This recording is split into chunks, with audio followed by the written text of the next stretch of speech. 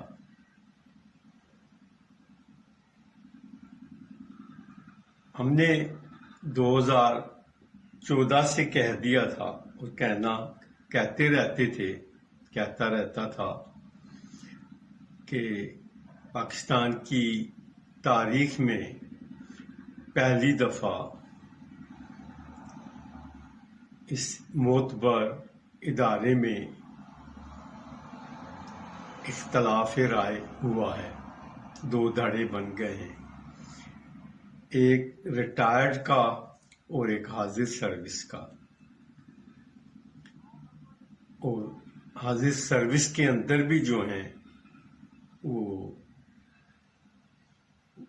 Retired کی حمایت میں ہیں۔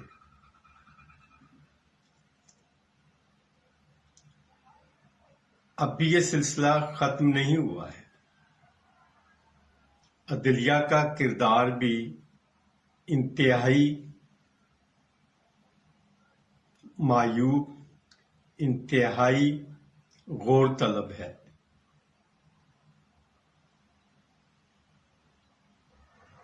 عدلیہ میں جتنے جج ہیں ان کا بیک گراؤنڈ دیکھنے کی ضرورت ہے۔ میڈیا میں جتنے ہیں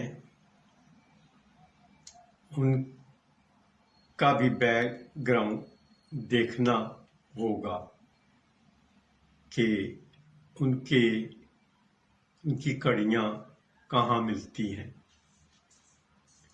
دنیا میں میڈیا کہیں بھی آزاد نہیں ہے۔ یہ ہماری جو ہے ایک حسرت ہے کہ حکومت کی طرف سے ہمیں آزادی مل بھی جائے تو مالکان ہمیں وہ آزادی نہیں دیتے جو حکومت دے دیتی ہے۔ یہ ساری دنیا میں ہے اور ایسا ہو رہا ہے اور ایسا ہوتا رہے گا۔ آپ کو ایک بات بتاتا چلوں کہ خوبصورت ذہن میں خوبصورت خیال اترتا ہے۔ ایک عامر جو ہے وہ اپنی مرضی چاہتا ہے، موازنہ دیکھیں، موازنہ کریں۔ میں دشمن کے مقابلے میں عامر کی حمایت کروں گا، اس لیے کہ عامر اپنی مرضی چاہتا ہے اور دشمن قبضہ چاہتا ہے۔ مرضی آسانی سے ختم کرائی جا سکتی ہے، قبضہ آسانی سے نہیں چھڑوایا جا سکتا۔ میں عراق میں تھا تو کسی نے یہ مجھ سے سوال کیا تھا کہ صدام حسین تو عامر ہے، تو میں نے بولا اس عامر کے خوبصورت کام تو دیکھو نا، اور غداروں کو اس نے بند کیا ہوا ہے۔ ٹھیک ہے عامر ہے، لیکن دشمن کے مقابلے میں عامر کو ترجیح دوں گا کہ وہ اپنا آدمی ہے۔ جو سیاسی لیڈران باہر جا کے دشمنوں سے مدد لیتے ہیں یا باہر کی دنیا سے مدد لیتے ہیں، وہ ریاست کے وفادار کبھی بھی نہیں ہو سکتے۔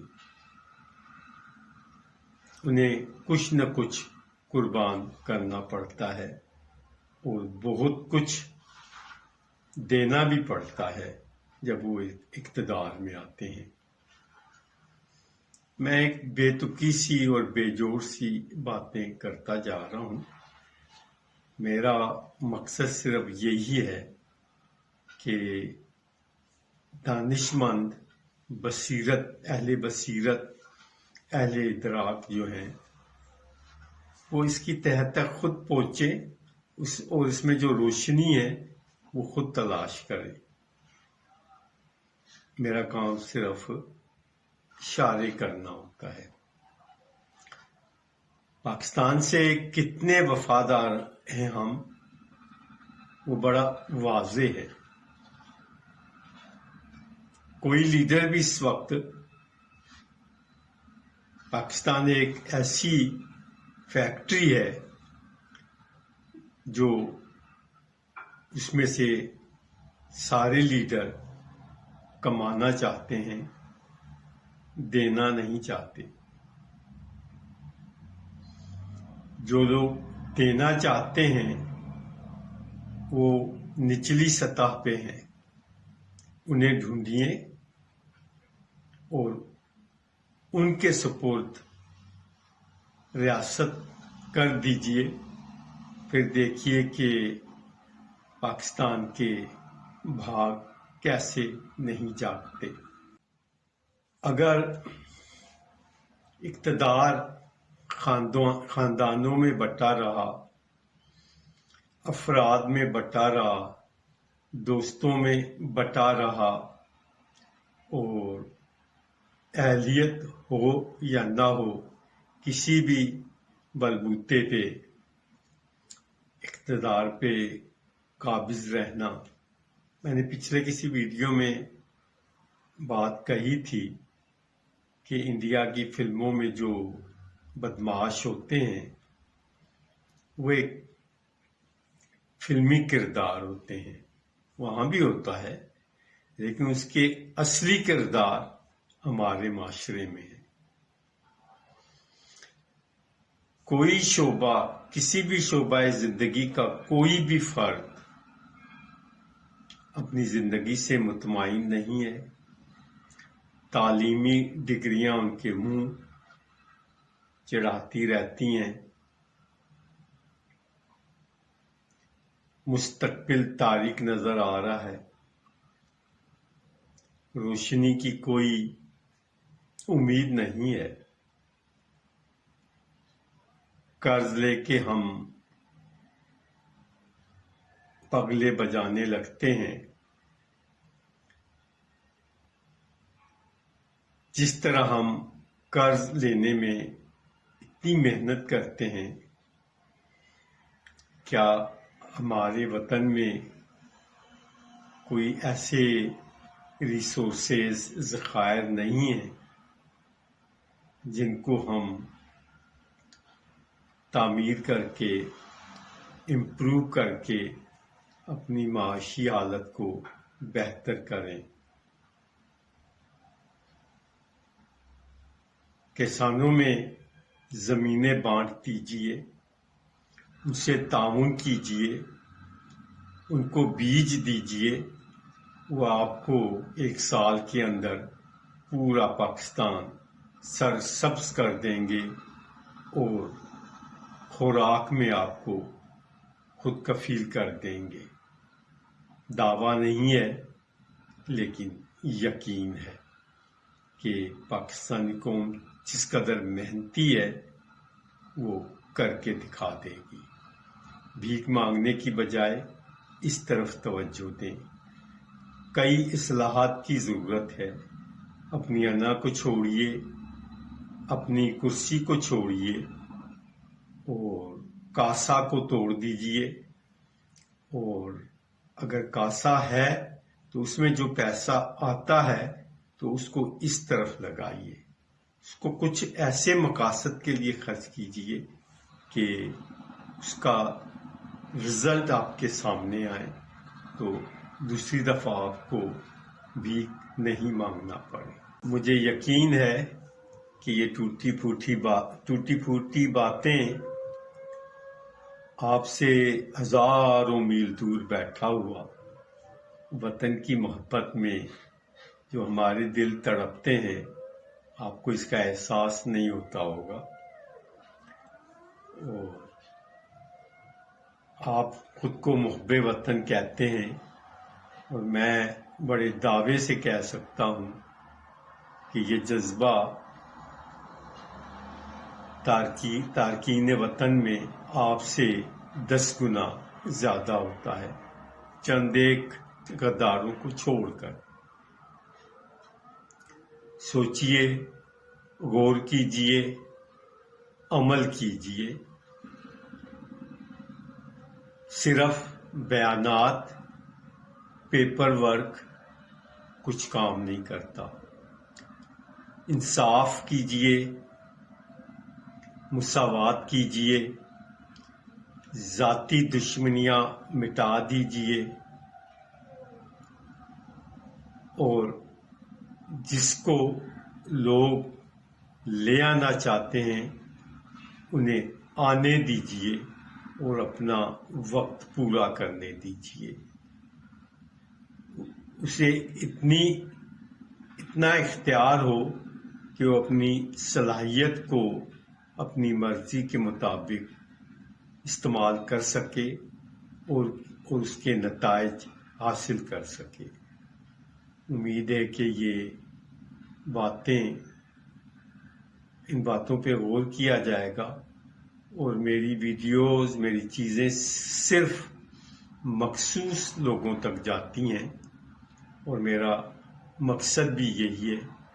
میں نے اپنے ایڈمن کو کہا ہے کہ وہ خاص لوگوں کو ٹیگ کیا کریں، ہر کس و ناقص کو نہیں، کیونکہ جو چیز تعمیر ہو سکتی ہے وہ چند ہاتھوں سے نکلے گی تو کروڑوں ہاتھوں تک خود بخود پہنچ جائے گی۔